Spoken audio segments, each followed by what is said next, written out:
The Crevan Empire had ruled the eastern spiral arm of the galaxy for 3,000 years. Their warships were feared across 100 star systems. Their warriors were trained from birth to conquer and destroy. When they discovered the small human colonies on the border worlds, they saw only weak prey. Commander Thrak stood on the bridge of his flagship, watching the screens show the peaceful settlements below. The humans had built simple homes on 3 planets. They grew food, raised families, and traded with nearby systems. They had no large weapons, no battle fleets, no armies waiting in orbit. Pathetic, Thrak said to his second officer. These creatures barely defend themselves. This will be easier than expected. The Cravens had heard stories about humans, but they dismissed them as lies.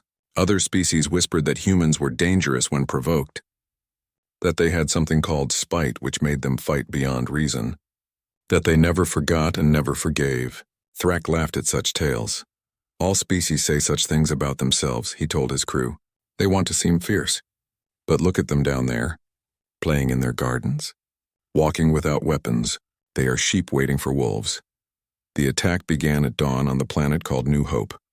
Crevan ships descended through the atmosphere and opened fire on the settlements. Buildings exploded. Fields burned. The humans ran, trying to save their children and elderly. They had some small defense guns, but nothing that could stop a military assault. Within 6 hours, New Hope was destroyed. 15,000 humans died. The Cravens moved to the second colony, Green Valley, and repeated their attack. Then the third planet, Bright Future. In 3 days, all 3 colonies were gone. 42,000 humans dead. Thrak sent his report back to the Craven High Command. The human colonies have been eliminated. No survivors. No resistance worth mentioning. I request permission to move deeper into their territory. The High Command was pleased. They authorized Thrak to continue. The Crevan Empire would expand into human space and take what they wanted. It would be a short war, but something strange happened after the attacks. The Crevans expected other human colonies to surrender in fear. Instead, all communication from human space went silent. Every message, every trade signal, every diplomatic channel simply stopped. It was like someone had switched off all the lights in a dark room. What are they doing? Thrak wondered, staring at his communication screens showing nothing but static. His intelligence officer checked the data. Sir, we are detecting unusual movement in human territory. Ships are moving, but not toward us. They are going deeper into their own space. Running away? Thrak asked. Perhaps. Or gathering somewhere. Thrak did not worry much about it. The humans were probably evacuating their other colonies, abandoning them before the Craven fleets arrived. It made sense. They knew they could not win. 3 weeks passed. The Crevens prepared for their next attack wave. They would strike 10 more human worlds and force complete surrender. Thrak assembled his fleet of 200 warships, the pride of the Crevan military. Then the silence broke. A single message came through on all Crevan channels. It was in perfect Crevan language, but the voice was human. Calm, cold, frightening in its control. This is Admiral Chen of the United Human Defense Fleet. You attacked our colonies. You killed our people. You believed we were weak. You were wrong. We did not build armies because we did not need them.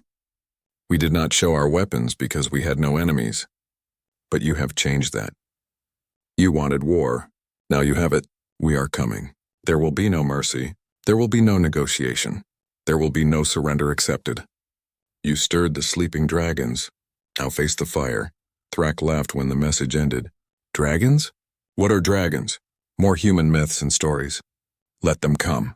We will crush them like we crushed their colonies. But his intelligence officer looked worried. He pulled up old data files, information gathered from other species who had encountered humans centuries ago. Sir, I found something. Before humans became peaceful traders, they had a different reputation. They fought a war against themselves that lasted 100 years. They built weapons that could destroy entire planets. They created machines that could think and kill. Then they stopped. They chose peace. They hid everything away and became farmers and merchants. Thrak waved his hand dismissively. Ancient history. They are soft now. Weak from generations of peace, but sir, what if they kept those weapons? What if they just locked them away? Then they are fools, Thrak said. Weapons unused become rusty and broken. Technology forgotten cannot be recovered quickly. Even if they had such things once, they would need years to remember how to use them. The intelligence officer said nothing more, but his worry did not fade. 5 days later, Kreven's sensors detected the human fleet approaching. Thrak ordered his forces to battle positions. He expected to see cargo ships converted to fighters or perhaps some old defense vessels pulled from museums. What appeared on his screens made his blood freeze. The human fleet was massive. 500 ships, each one larger than his flagship. They moved in perfect formation, their hulls dark and covered with weapons he did not recognize. And at the center of the fleet was something enormous. A ship the size of a small moon bristling with cannons and launch bays. "What is that?" Thrak whispered. His sensor officer's voice shook. "Sir, that ship's power signature is off our scales. It is generating more energy than our entire fleet combined." The human admiral's voice came through again. "You have one chance. Surrender now. Face trial for your war crimes, or be destroyed. Choose quickly. We will not ask again." Thrak made his choice. He ordered his fleet to attack. The Kreven fleet fired first. 200 warships unleashed their weapons at once. Plasma cannons, missile swarms, and energy beams crossed the empty space between the two fleets. It was enough firepower to destroy a small planet. The human ships did not even try to dodge. They simply raised shields that glowed with a strange blue light. Every Kreven weapon hit those shields and vanished like raindrops on hot metal. Not one human ship took damage. Impossible. Thrak shouted. "No shields are that strong. Fire again. Full power." The Krevens launched everything they had. Their best weapons, their newest missiles, their experimental energy cannons. The result was the same. The human shields did not even flicker. Then the humans fired back. The weapons that came from the human fleet were unlike anything the Krevens had seen before. Beams of pure white light cut through Kreven shields like they were not there. Missiles that moved faster than sensors could track. And something else. Something that made space itself seem to tear apart. 20 Kreven ships exploded in the first 5 seconds. Their shields failed. Their hulls ripped open. Their crews died before they could even scream. "Evasive maneuvers," Thrak ordered. "Scatter the fleet." But the human weapons followed. No matter how the Kreven ships moved, the targeting was perfect. Every shot hit exactly where it was meant to. 30 more ships died. Then 40. Then 50. Thrak watched in horror as his proud fleet was torn apart. His officers shouted reports of damage and death, but he barely heard them. He could only stare at the screen showing his ships dying. "How?" he whispered. "How are they this strong?" The communication channel opened again. Admiral Chen's voice was calm, almost sad. "You asked how we are this strong? We are not strong. We are angry. There is a difference. Strength is what you use to take what you want. Anger is what you feel when someone takes from you. We did not want this fight, but you gave us no choice." A human ship moved forward, smaller than the others but faster. It flew straight into the middle of what was left of the Kreven fleet. Thrak thought it was a suicide run, but then the ship stopped and released something. Thousands of small drones poured out, each one no bigger than a person. They spread out like a swarm of insects and attached themselves to the Kreven ships. Then they began to cut. The drones sliced through hull metal like it was paper. They found critical systems and destroyed them with precision. They avoided life support and escape pods, but everything else was torn apart. Within 10 minutes, every remaining Kreven warship was disabled. They floated in space, powerless and helpless. The crews were alive but trapped. Thrak's flagship was the last to fall. His engines died. His weapons went offline. His shields collapsed. He sat in his command chair, unable to believe what had happened. 200 warships, the pride of the Kreven Empire, defeated in less than an hour. The human fleet surrounded the disabled Kreven ships. Boarding craft launched and attached to airlocks. Human soldiers entered the Kreven vessels. Thrak expected them to kill everyone, but instead they provided medical care to the wounded and secured the prisoners. A human soldier entered Thrak's bridge. The soldier was smaller than a Kreven warrior, wearing armor that looked more like a work suit than battle gear. But the weapon in the soldier's hands was clearly advanced, and the eyes behind the helmet visor were hard. "Commander Thrak," the soldier said, "you are under arrest for war crimes. You will be taken to stand trial." Thrak found his voice. "You will regret this. The Kreven Empire will send more fleets. Bigger fleets. You cannot fight our entire military." The soldier's expression did not change. "You still do not understand. This was not our military. This was our reserve fleet, the old ships we kept in storage. Our actual defense fleet is 10 times larger and much more advanced. We brought out the old weapons because we did not want to waste the new ones on you." The words hit Thrak like a physical blow. Old ships? These devastating weapons were outdated technology. The soldier continued. And your empire? They already know what happened here.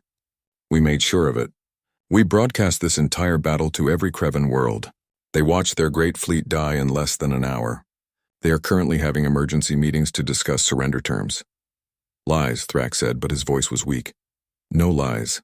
Your high command is terrified. They finally checked the old records, the ones from when humans first entered the galaxy. They found the warnings. The stories other species told about what happens when you hurt humans.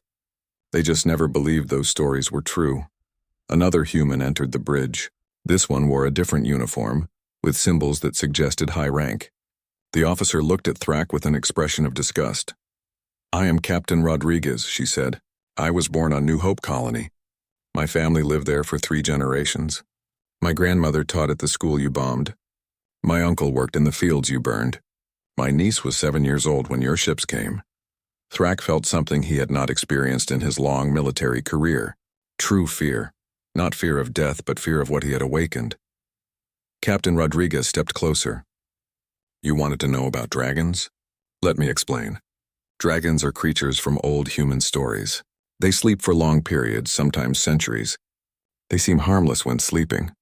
But if you wake them up, if you threaten what they protect, they burn everything. They do not stop until nothing is left of those who disturb them. She turned to leave, then looked back at Thrak. Humanity slept for 200 years. We were peaceful. We traded, we built, we lived quiet lives. We thought our warrior days were over. We thought we had evolved beyond violence. But you proved us wrong. You showed us that the galaxy still has predators. So we woke up, and now we will make sure no one ever makes this mistake again. The human soldiers took Thrak and his crew to the prison ships. As he was led away, Thrak looked out a viewport and saw the massive human flagship. Its name was written on the hull in letters that glowed. Remembrance, and beneath that a list of names. Every human who died in the colony attacks. 42,000 names. A memorial and a promise. The Krevan High Command met in their war room deep beneath the capital city. 12 members sat around a circular table, their faces showing fear for the first time in generations. The broadcast of their fleet's destruction played on repeat on every screen. High Commander Vex slammed his fist on the table. Silence the footage. Stop showing it to our people. Too late, said Intelligence Director Mara. The humans made sure it went everywhere. Every Krevan world has seen it. Every news channel. Every military base. They even sent it to our allies. The entire galaxy knows we were defeated in 47 minutes. How did our intelligence fail so badly? Another commander asked. How did we not know humans had such weapons? Mara pulled up old files on the main screen. The information was there. We just did not believe it. 200 years ago, when humans first joined the galactic community, they were marked as a dangerous species. Multiple warnings were filed. But they spent 2 centuries being peaceful traders and farmers. We thought they had become soft. We were wrong. The screen showed images of ancient human weapons, planet-destroying bombs, self-replicating war machines, ships that could move faster than light and strike before anyone knew they were coming, biological weapons that could target specific DNA, technology that bent the laws of physics. They dismantled all of this, Mara continued. They chose peace. They locked their weapons away and promised never to use them again. Other species forgot, we forgot, but they did not forget how to build them. High Commander Vex stood up. Then we negotiate. We apologize. We pay compensation for the colonies. We do whatever they ask. They will not negotiate, Mara said quietly. I have been monitoring their communications. They are not interested in apologies or money. They want justice, and they want to make sure this never happens again. What does that mean? Before Mara could answer, every screen in the room changed. The human admiral's face appeared. Chen looked older in this close-up view, with gray hair and tired eyes, but those eyes held something that made the Krevan commanders shrink back. Determination. Absolute certainty. Krevan High Command, Chen said. I am speaking to you directly now. Your fleet is destroyed. Your prisoners are secure. Your military secrets are now in our possession. We have downloaded all data from your ship's computers. We know your defense positions, your weapon capabilities, your supply lines. We know everything. Vex found his voice. What do you want? Name your terms. Terms? Chen's expression hardened. You think this is a negotiation? You murdered 42,000 innocent people. Men, women, children. People who never hurt anyone. People who only wanted to live in peace. And you did it without warning, without mercy, without reason beyond greed and cruelty. It was a military decision, Vex said, trying to sound strong. A strategic move to expand our territory. It was murder, Chen replied coldly. And now you face the consequences. Here are our demands. First, Commander Thrak and every officer involved in the attacks will stand trial for war crimes. The trials will be public. The sentences will be carried out. Second, the Kreven Empire will pay full compensation to the families of every victim. The amount will be determined by an independent galactic court. Third, your military will be reduced to 20% of its current size. The remaining ships will be used only for defense of your own territory. Any Kreven military vessel that enters another species' space without permission will be destroyed immediately. Vex's face turned dark with rage. You cannot demand this. We are a sovereign empire. We have allies. Chen smiled, but there was no warmth in it. Your allies have already abandoned you. We contacted them before this call. They have all agreed to support our demands. They do not want what happened to us to happen to them. They have seen what we can do. They have seen how quickly we can mobilize. And they have learned that attacking humans brings consequences they cannot survive. Another Kreven commander spoke up. And if we refuse these demands? Then we will not stop with your military fleet, Chen said simply. We will dismantle your entire empire. We will occupy your worlds. We will supervise your government until we are satisfied you can be trusted. And if you resist, we will show you weapons that make what you saw today look like toys. The room fell silent. The Kreven commanders looked at each other, seeing their own fear reflected back. Chen continued. You thought you were predators. You thought humans were prey. You base this on 200 years of peace. But peace is not weakness. Peace is a choice. And when you force us to make a different choice, you learn who we really are. We are the species that fought ourselves for 100 years and survived. We are the species that built weapons capable of destroying galaxies and then chose not to use them. We are the species that turned Mars from a dead rock into a garden world in 50 years. We are the species that sent ships to another galaxy just to see if we could. And we are the species that never, ever forgets when someone hurts our family. Mara checked something on her datapad and her face went pale. High Commander, I am detecting massive energy signatures appearing across our border. Multiple human fleets are jumping into our space, Chen nodded. Yes. While we have been talking, we have positioned fleets around every major Kreven world. Not to attack. Simply to show you that we can. That we are everywhere. That if you choose war, you have already lost. This is an invasion, Vex shouted. No, Chen corrected. This is a demonstration. An invasion would mean we are taking your territory. We do not want your territory. We want you to understand that you made a terrible mistake. And that mistake has consequences. The screen split to show views of Kreven space. Above every major planet, human ships waited. Hundreds of them. Thousands. Silent. Patient. Deadly. You have 24 hours to accept our terms, Chen said. If you refuse, we will add additional conditions. Every day you delay, the terms become harder. Eventually, if you are foolish enough to keep refusing, we will do what you tried to do to us. We will end your empire, but unlike you, we will give your people a chance to survive. We will relocate them, find them new homes, treat them with the mercy you did not show our colonists. Because that is the difference between us. You kill because you can. We kill only when we must. And when we must, we do it efficiently and completely. Vex slumped in his chair. You have won. We accept your terms. Good, Chen said. The formal documents will arrive shortly. Sign them, follow them, and pray you never give us a reason to return. The transmission ended. The Kreven High Command sat in silence, processing their complete defeat. They had started a war believing humans were weak. They had learned the truth too late. The sleeping dragons had awakened and the galaxy would never be the same. 3 months after the Kreven surrender, the galaxy was a different place. The human military presence was everywhere, not as conquerors but as a reminder. Human ships patrolled trade routes that had been dangerous for centuries. Pirates and raiders who once operated freely now fled at the first sign of human vessels. On the Galactic Council station, representatives from hundreds of species gathered for an emergency session. The topic was simple and terrifying: what to do about humanity. Ambassador Telk of the Vortian Confederation spoke first. We must address the elephant in the room. Humanity has revealed itself as the most powerful military force in the galaxy.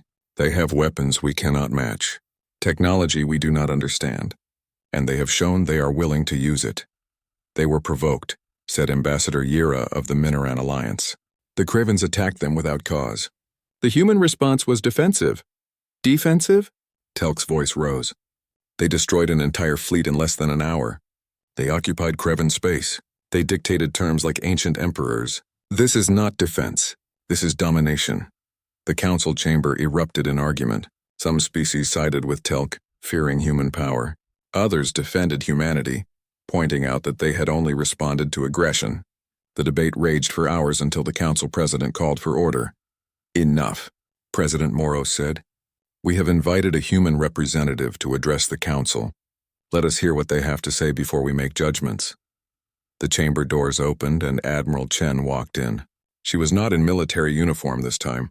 Instead, she wore simple civilian clothes, looking more like a teacher than a warrior. She walked to the speaking platform and looked around at the assembled aliens.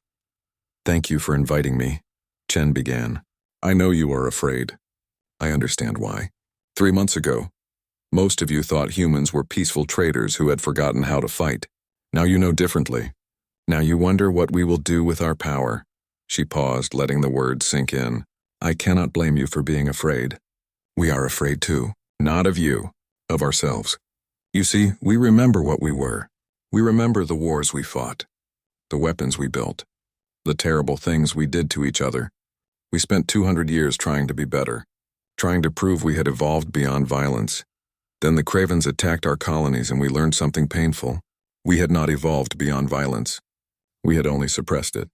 And when our families were killed, when our children died, all that suppression broke. The old instincts came back. The old anger. The old need for revenge. Chen's voice grew softer, sadder. We did not want this. We wanted to stay asleep, to keep being the peaceful species we had become. But you cannot go back to sleep once you are awakened. You cannot unknow what you have remembered. Ambassador Telk stood up. So what does this mean? Will humanity now conquer the galaxy? Will you impose your will on all of us? No, Chen said firmly. We have no interest in conquest. We never did. Even at our most violent, humans fought each other, not other species. We fight when threatened, when protecting what we love. But we do not seek to dominate. Then what do you seek? Asked Ambassador Yira. Chen looked directly at Yira. We seek to prevent what happened to us from happening to anyone else. We have seen now that the galaxy is not as peaceful as we believed. There are species like the Cravens who see kindness as weakness, who attack those they think cannot defend themselves. We will not allow this anymore. So you will be the galaxy's police? Telk asked with scorn. No, we will be the galaxy's deterrent. We will make it clear that attacking peaceful species brings consequences, terrible consequences. We will not govern you. We will not tell you how to live. But we will protect those who cannot protect themselves. The council chamber fell silent. President Moros leaned forward. And if we refuse this protection? If we say we do not want human intervention? Then we will respect your choice, Chen replied. But we will not respect the choice of aggressors. If a strong species attacks a weak one, we will intervene. If pirates raid peaceful traders, we will stop them. If anyone tries to commit genocide or slavery, we will end them. This is not negotiable. A small ambassador from the Pick species, a race that had suffered from raids for decades, stood up. What if we want your help? What if we ask for human protection? Chen smiled, and this time it was genuine. Then we will help. We will share technology. We will train your defense forces. We will patrol your space if you request it. But we will not control you. You will remain sovereign, free. This is unprecedented, Telk said. No species has ever had such power and claimed to want nothing in return. We want something in return, Chen corrected. We want peace. Real peace, not the false peace of suppression where the weak suffer in silence. We want a galaxy where our children can live without fear, where colonists can build homes without wondering if raiders will come, where traders can travel without weapons. That is a dream, Telk scoffed. The galaxy has never had such peace. Then it is time for the dream to become reality, Chen said. We have the power to make it happen. We have the will, and we have the memory of 42,000 reasons why it must happen. The debate continued for days. In the end, the Galactic Council reached a compromise. Humanity would be recognized as a protector species, authorized to intervene in cases of aggression against peaceful civilizations. In return, humans would submit their actions to council review and accept limits on their expansion. It was not a perfect solution, but it was a start. Some species embraced the new order, requesting human assistance immediately. Others remained suspicious, watching carefully for signs of human imperialism. But one thing was certain: the galaxy had changed. The sleeping dragons had awakened, and they would not sleep again. Not while there were still predators in the dark. Not while innocent beings needed protection. The humans had learned a hard lesson. Peace required strength, justice required power, and mercy required the ability to be merciless when necessary. In a memorial garden on New Earth, Chen stood before a monument.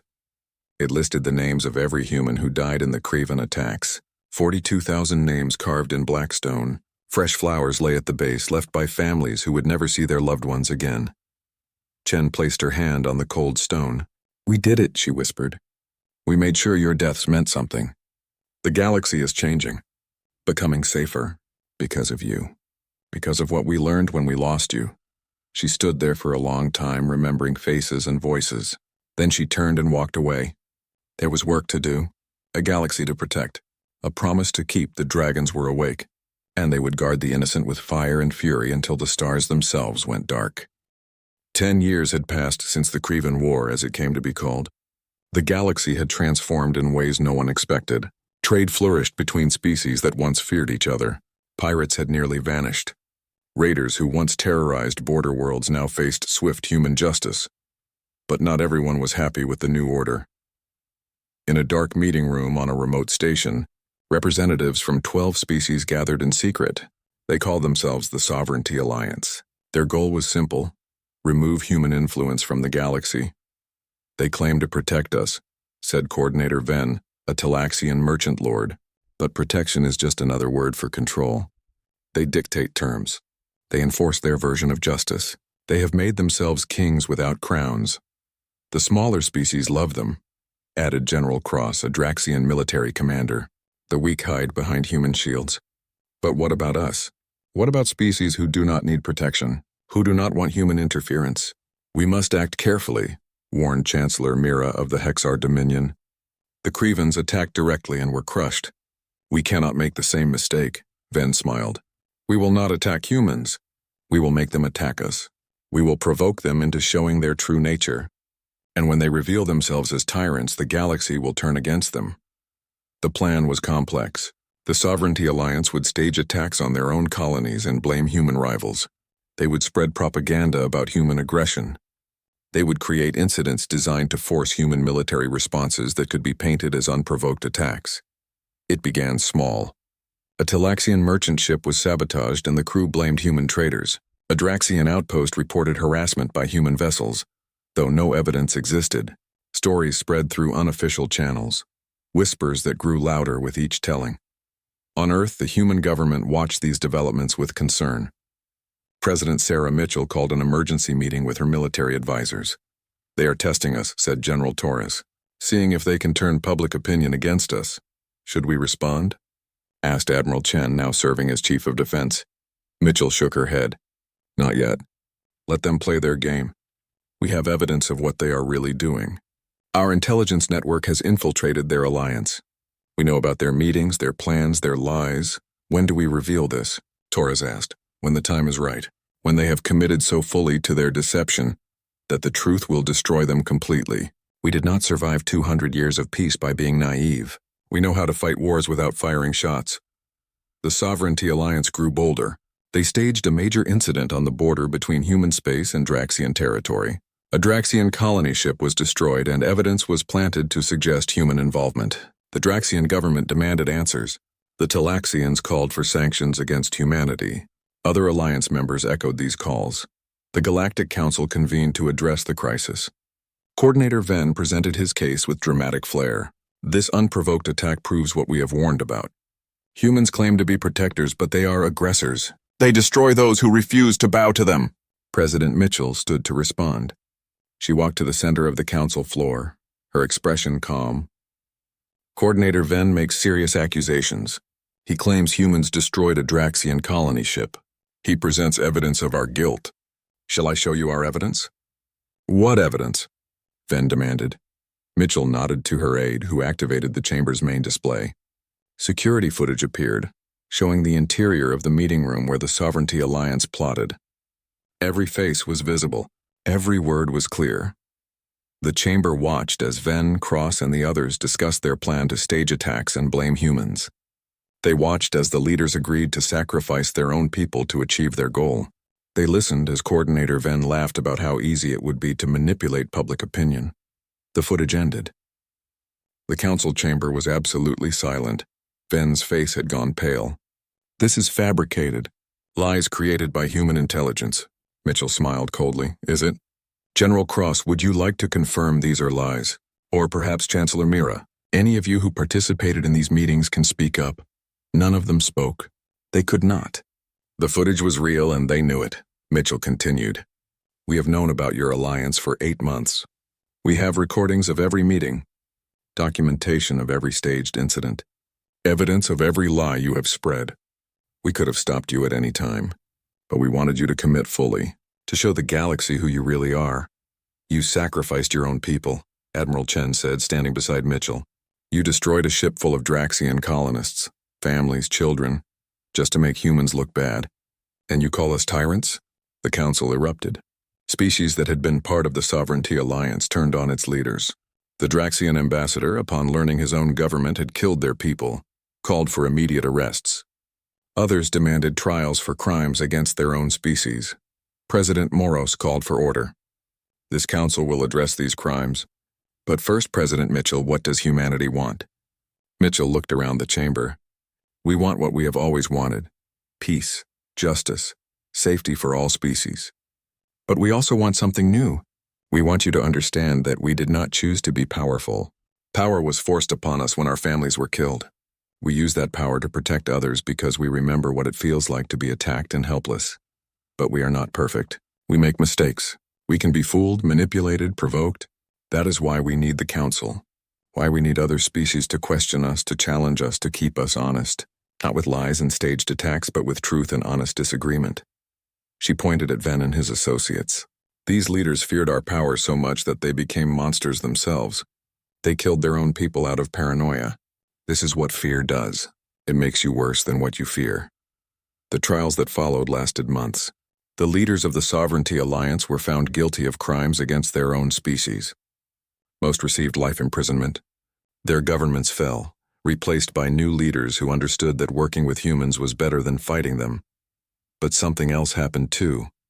The council created new oversight committees, gave more species a voice in how human power was used, and established clear rules for intervention. Humanity accepted these limits willingly, proving they meant what they said about not wanting domination. 20 years after the Kreven War, Admiral Chen retired. She was old now, her hair completely white, her face lined with age. She returned to the memorial garden on New Earth one last time. The garden had grown. It now honored not just the 42,000 who died in the Kreven attacks, but all victims of aggression across the galaxy. Species from hundreds of worlds came to remember their lost loved ones. The garden had become a symbol of why humanity fought, why they stayed vigilant. A young human woman approached Chen. She wore the uniform of the Human Defense Fleet, looking crisp and proud. Admiral Chen, the young officer asked, I am Lieutenant Sarah Park. My great-grandmother died on New Hope Colony. I joined the fleet because of what you did, because you made her death mean something. Chen smiled at the young woman. Your great-grandmother and all the others did not die in vain. We built something better from their loss. A safer galaxy, a more just galaxy. Do you think we will always need to stay awake? Lieutenant Park asked. Will the dragons ever sleep again? Chen looked at the memorial, at the names carved in stone, at the flowers left by grieving families from across the galaxy.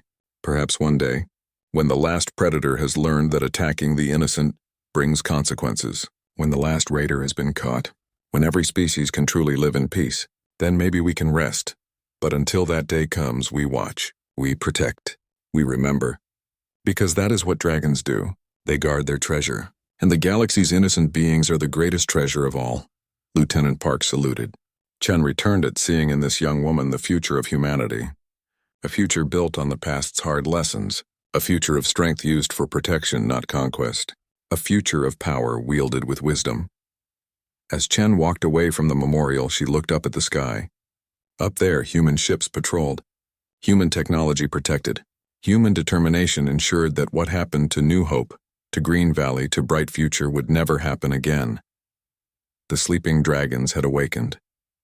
And in their wakefulness they had found their purpose, not to rule, not to conquer, but to ensure that peace was not just the absence of war, but the presence of justice. The Crevan commander who started it all, Thrak, still lived in a prison colony. Sometimes late at night he would look at the stars and remember the day he attacked what he thought were helpless humans. He would remember his pride, his certainty, his fatal mistake, and he would whisper the words that every aggressor in the galaxy now knew. We should have left them sleeping. We should never have awakened the dragons. But it was too late for regrets. The dragons were awake, and they would not sleep again until the galaxy was truly safe. Until every being, no matter how small or weak, could live without fear. Until the dream of real peace became reality. This was humanity's burden, and humanity would carry it no matter how heavy, no matter how long. Because that is what dragons do.